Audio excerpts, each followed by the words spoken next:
move now to the full-scale federal investigation into the young man who shot up those 2 military facilities in Chattanooga, Tennessee, killing 4 Marines. We are learning much more about the gunman and his possible motives, and ABC's chief investigative correspondent Brian Ross is here with the new information this morning. Brian, good morning to you. Well, good morning, Dan. FBI technicians are working through the weekend this morning to exploit the computers and cell phones that once belonged to Mohammod Abdulazeez.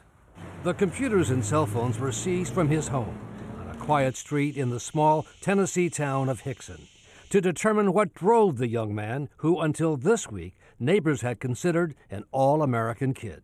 In my experience, this was an ISIS-inspired attack. Officials tell ABC News a 7-month stay in the Mideast in Jordan last year by Abdulazeez could have been a turning point. Why did he go overseas? Who did he meet when he was there? From what authorities have learned so far, Abdulazeez's transformation from teenager at a swimming hole to mixed martial arts fighter to terrorist happened in rapid fashion.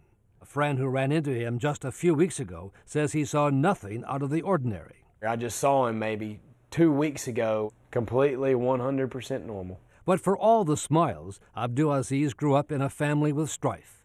Court documents filed by his mother allege his father beat her and the children and threatened to take a second wife as permitted by Islamic law. And in a blog posting last Monday, Abdulazeez wrote, "Life is short and bitter." 3 days later, the deadly attack.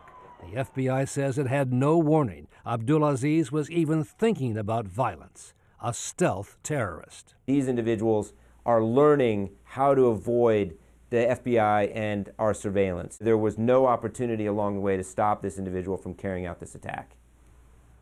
The FBI says it has not yet found the evidence on public social media that would show Abdulazeez was inspired or directed by ISIS. But the work this weekend at the FBI lab will be to determine if he was communicating on secret encrypted channels used by ISIS that the U.S., for all its might, so far has had a hard time cracking down. I'm really worried about these encrypted channels. But I guess my question is, if he was in touch with ISIS, which we don't know yet, why wouldn't ISIS already have claimed responsibility? That's an excellent question, and generally they do, although now lots of ISIS followers are praising him, but so far no direct claim of responsibility.